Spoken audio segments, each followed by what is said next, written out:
New টাউনের অভিজাত আবাসন থেকে উদ্ধার হলো বাংলাদেশের সাংসদের দেহ।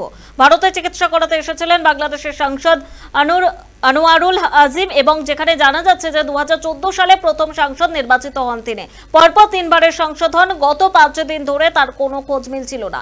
প্রশাসন সূত্রে জানা গিয়েছে গত 12 মে কলকাতায় এসেছিলেন আজিম এবং একজন অফিসারের ফ্ল্যাটে উঠেছিলেন তিনি, সঙ্গে ছিলেন আরো 3 জন। বরানগর এলাকার সেতিতে যে বন্ধুর বাড়িতে উঠেছিলেন আজিম তার নাম গোপাল বিশ্বাস। গত 13 মে তার বাড়ি থেকে বেরিয়ে ভাড়া করা গাড়িতে উঠেছিলেন আজিম এবং দুপুরে বেরিয়েছিলেন তিনি। তারপর থেকে তার আর কোনো খোঁজ পাওয়া যায়নি। কলকাতায় স্নায়ুরোগ বিশেষজ্ঞ দেখাতে এসেছিলেন তিনি। 13 মের পর পরিবার ওই সাংসদের সঙ্গে আজ যোগাযোগ করতে পারেনি। সাংসদের মেয়ে বাংলাদেশের থানায় অভিযোগ দায়ের করেছেন এবং তারপর শুরু হয় তদন্ত। গোপাল বিশ্বাস 18 মে বরানগর থানায় নিখোঁজ ডায়েরিও করেন। আর সেই সূত্র ধরে তদন্ত শুরু করে পুলিশ। বাংলাদেশের গোয়েন্দা বিভাগ তদন্ত শুরু করে।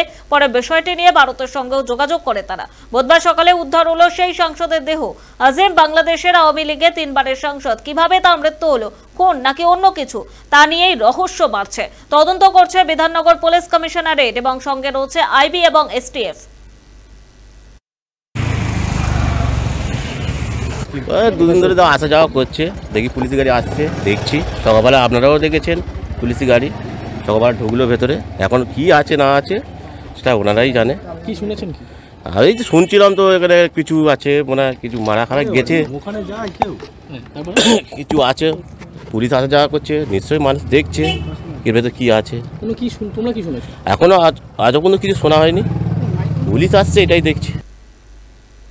কলকাতার নিউ টাউন এলাকার ফ্ল্যাট থেকে বাংলাদেশের ঝিনাইদহ 4 আসনের সংসদ সদস্য আনোয়ারুল আজিম আনারের মৃতদেহ উদ্ধার নিয়ে রহস্য দেখা দিয়েছে। 6 দিন আগে কলকাতায় নিখোঁজ ছিলেন সাংসদ। বুধবার সকালে কলকাতার নিউ টাউন এলাকার সঞ্জীবা গার্ডেন এলাকা থেকে উদ্ধার হয় তার দেহ। গত 12 মে দুপুর 2:40 দর্শনা গেদে সীমান্ত দিয়ে ভারতে প্রবেশ করেন এই এমপি আনার। আর নদিয়া সীমান্ত অতিক্রম করার পর সন্ধে কলকাতার অদূরে ব্যারাকপুর কমিশনারেট এলাকায় বরাহনগর থানার 17/3 মন্ডলপাড়া লেনের স্বর্ণ ব্যবসায়ী গোপাল বিশ্বাসের বাড়িতে পৌঁছন। পরের দিন দুপুর 1:40 নাগাদ ওই বাড়ি থেকে কিছুটা হেঁটে বেধান পার্ক কলকাতা পাবলিক স্কুলের সামনে গিয়ে একটি গাড়িতে ওঠেন। তবে সন্ধে গোপাল বিশ্বাসের মোবাইলের হোয়াটসঅ্যাপ নম্বরে মেসেজ আসে তিনি রাতে ফিরছেন না, দিল্লি যাচ্ছেন। আর এরপর আনারকে আর ফোনে পাওয়া যায়নি। যে বন্ধুর বাড়িতে উঠেছিলেন বাংলাদেশের সংসদ, সেখানে দাঁড়িয়ে তিনি গত 18 মে থানায় নিখোঁজ ডায়েরি করেন এবং আনোয়ারুলের সঙ্গে যোগাযোগ করতে না পেরে উদ্বিগ্ন পরিবারের লোকজন যোগাযোগ করেন বাংলাদেশ সরকারের সঙ্গে।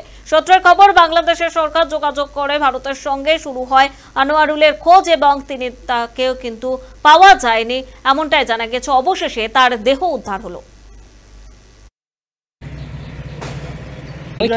কি দেখলে গত 2 দিন ধরে?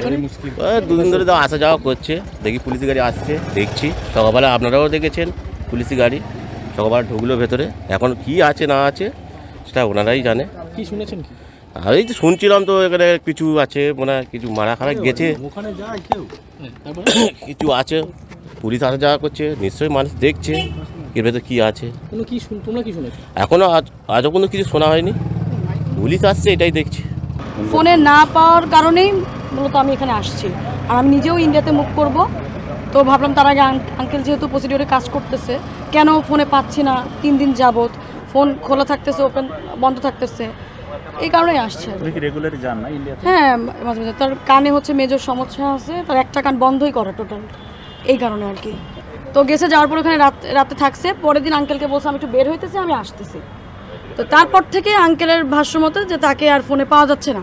তারপর আমরাও ট্রাই করছি, ফোন খোলা পাইছি, ফোনে কল দিতেছি, ধরতেছে না, আবার বন্ধ পাচ্ছি, আবার খোলা পাচ্ছি। আপনারা কি প্রধানমন্ত্রী কার্যালয়ভাবে কি সন্দেহ করছেন যে উনি ভারতে গিয়ে অপহরণের শিকার হয়েছে কিনা? না, এই ব্যাপারে আমি আসলে হচ্ছে এরকম কোনো কিছু সন্দেহ করছি এরকম না। আসলে আমরা আজকে সুনিশ্চিত হয়েছে সকালবেলায় ভারতীয় পুলিশ জানিয়েছেন যে তিনি খুন হয়েছেন। তা আমরা ইতিমধ্যেই তাদের যে তথ্য ভারতীয় পুলিশ আমাদেরকে দিয়েছিলেন, সেই তথ্য অনুযায়ী আমাদের পুলিশ, বাংলাদেশের পুলিশ, এদের তথ্য অনুযায়ী তাদেরকে যারা খুন করেছেন কিংবা খুনের সঙ্গে সম্পৃক্ত ছিলেন আমরা যারা সন্দেহ করছি, এবং তাদের থেকে যা আমরা তথ্য পেয়েছিলাম সেই তথ্য অনুযায়ী তাদের মধ্যে থেকে আমরা 3 জন অপরাধীকে আমরা আমাদের পুলিশ ধরেছেন এবং তাদের জিজ্ঞাসাবাদ চলছে, তদন্ত চলছে। বাংলাদেশ থেকে চিকিৎসা করাতে এসে খুন হন আওয়ামী লীগের 3 বারের সাংসদ আনোয়ারুল আজিম। 8 দিন ধরে তিনি নিখোঁজ ছিলেন বলে জানতে পারা গিয়েছে। গোটা ঘটনা তদন্ত শুরু করেছে পুলিশ। আর এই ঘটনায় রীতিমতো শোরগোল শুরু হয়েছে দুই দেশের কূটনৈতিক মহলে। জানা যাচ্ছে নিখোঁজ সাংসদের তদন্তে নেমে পুলিশের কাছে উঠে আসছে খুনের তথ্য। জানা গিয়েছে বাংলাদেশের সাংসদ আনোয়ারুল আজিম বরানগরে গোপাল বিশ্বাসের বাড়িতে উঠেছিলেন। গোপাল বিশ্বাসের বাড়ি থেকে তিনি ডাক্তার দেখানোর নাম করে বেরিয়েছিলেন, কিন্তু সাংসদ না ফেরায় উদ্বিগ্ন গোপাল থানায় গিয়ে নিখোঁজ ডায়েরি করেন। পুলিশের তরফেও তাকে ফোনে যোগাযোগ করার চেষ্টা করা হয় এবং ফোন সুইচ অফ পাওয়া যায়। আর এরপরে সাংসদের খোঁজে তৎপর হয়ে ওঠে ভারত এবং বাংলাদেশ।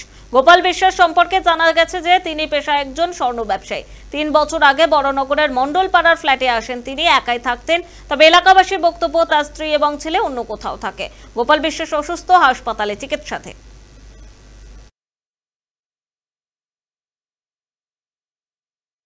পড়ে এটুকুনি বলতে পারি। ওনার বউ আর ছেলে আর এক জায়গায় থাকে, উনি কাজের সূত্রে এখানে থাকেন।